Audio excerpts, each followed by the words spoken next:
Welcome to 3D Amazon FBA. Today I'm going to talk to you guys about, show you guys how I prep items and things like that.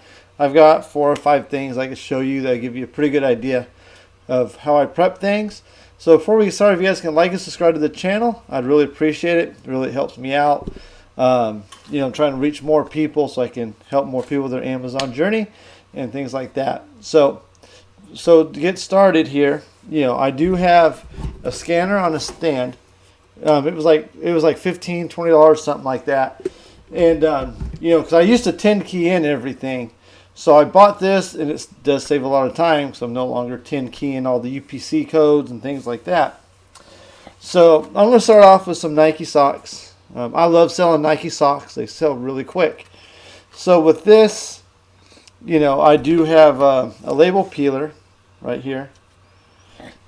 So I usually don't need it with these, but just for an example, I also have a heat gun. So what you do is you just heat it up. Sorry, the cord's a little slow on I'm short, so I can't reach too high. So you just go over the barcode for 5 seconds or so. And you take your label peeler, and the label peels right off. And usually you can kind of pull it. And they do, the Ross, DD's discount stuff, their labels do have like little gaps in them. So you just keep on peeling away. So here you can see there's little to no residue on there. So I usually don't worry about it. But I also have a can of WD-40 handy. Where is it? I'm not sure where I put it. I wouldn't use it typically on fabric. But, just get a little square tissue, like something like this, or a paper towel. Oh, here's my WD-40 right there. Sorry about that. So, there's a little sticker residue. I prefer paper towels. This is just what I have in my garage. Just put on a dab. And you can see there's just like a dab on there. And then you just wipe off any sticky residue.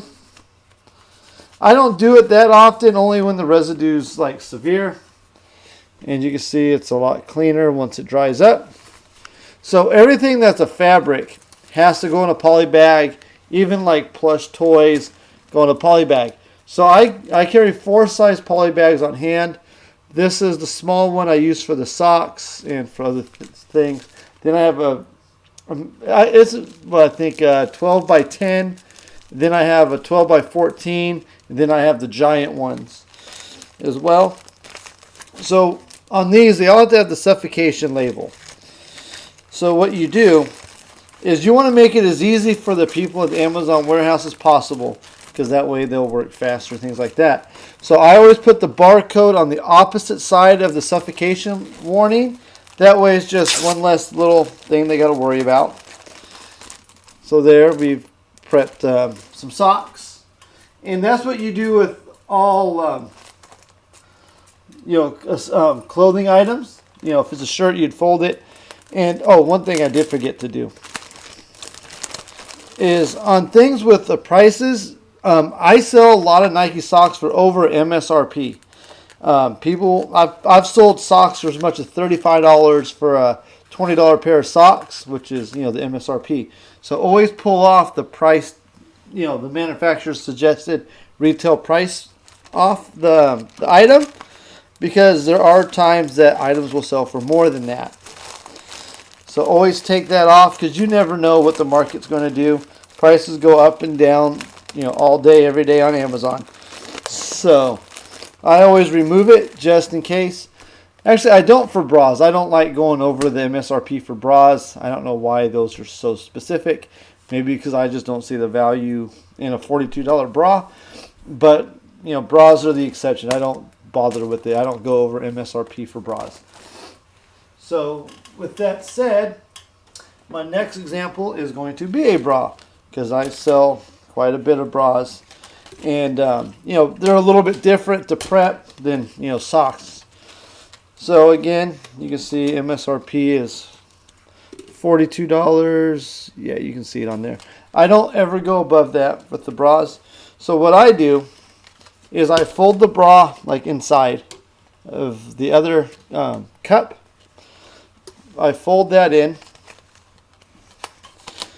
Of course, throw away the hanger. Amazon does not want your hangers. They don't like it. Plus, it just adds weight, so always remove the hanger. So what I do is I fold the price like that. That way, you want to keep this on here. It just gives it more authenticity, so people don't question whether or not it's a real bra. It's something weird to counterfeit, but people counterfeit everything in this country. And it's even worse if you go to China. But you want to make sure that barcode is showing. So here's my other size poly bag here. And I go ahead and I slide it in. Then I make sure, once again, that it doesn't fall. And to make sure that barcode is available for the person scanning in the product. And then that's all you do. And again, the opposite side of the warning label. And these things do shift, but I do try to make it as easy for the person scanning it in as possible, especially now because they are moving incredibly slow in the Amazon warehouse. So that's the bra. That's how I prep bras. Next, I want to show you how I prep, glass products. This is like some blue cheese gourmet olives. My girlfriend likes this stuff. I don't know. I don't eat it. So what you do with these is, you just get the, bubble wrap. Then you roll it up nice and neat like so. With smaller things, I will cut the bubble wrap in half to save money long term. But with this one, it's tall enough. I just use the whole piece. And what I do to protect the ends is I fold it over. You can't hardly see in here. But, I fold the bubble wrap over so that way it's protected on the tops and the bottom. Again, take your poly bag just like that. And then if this is something you sell, you just smack a sticker on it. And that's all you do with all glass products. If it's something bigger, obviously, you put it in a bigger bag. But that's all you do. You roll it up. Make sure you got bubble wrap on the bottom to protect it. On the top, if you want to, I just do that to be extra safe. Because I don't want my stuff to break. Especially something that's a liquid like this, because it'll just get on everything and ruin all your product. So be very careful, but with glass, that's what I do. And the last thing I want to show you is, what do you do if you're bundling a product? So here is just an example. I got this so the kids could taste it out. But let's just say we're bundling these two items together. Because there are stuff on Amazon where people will bundle stuff like this. So here's a Captain Crunch Berry-tastic pancake mix. And here's a Captain Crunch maple syrup.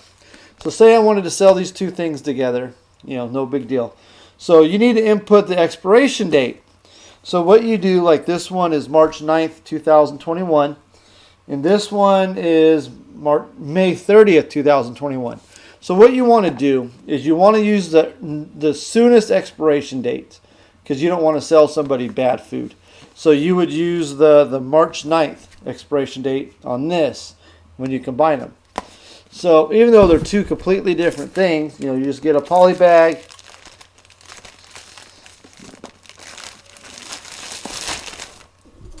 You put both items in the poly bag like this.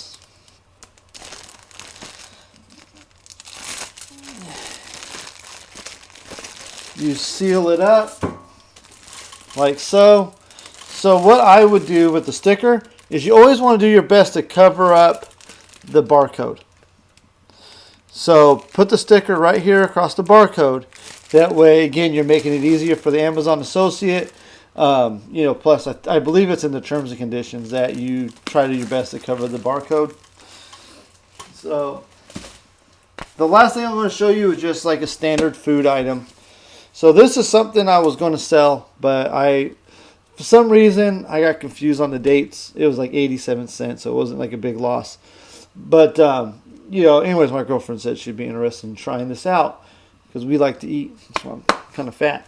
But anyways, so what you do is, you know, you just scan it in, the barcode, and you'd put the, you know, the sticker right over the barcode here. Oops, there we go. And that would be the only prep you do is something like this. You know, it's sealed. When you scan it in, make sure you input the expiration date. You put the sticker directly over the barcode, and then that will be all the prep you need to do. And that would go for like any toys, or say you have a set of baby bottles, or, you know, whatever things you have that doesn't require polybagging or doesn't require any kind of bubble wrapping. You just put the barcode, or you just cover the barcode with the label, and you're good to go. So that's how I prep all of my items. You know, I hope you guys got some value from this. I know there's been a few people asking for this kind of a video. So I'm happy to help you guys out. So get out there, get sourcing, go make that money. You know, Amazon's open 24/7, so you can do it. Thanks for watching. Make sure you like and subscribe. Have a good day.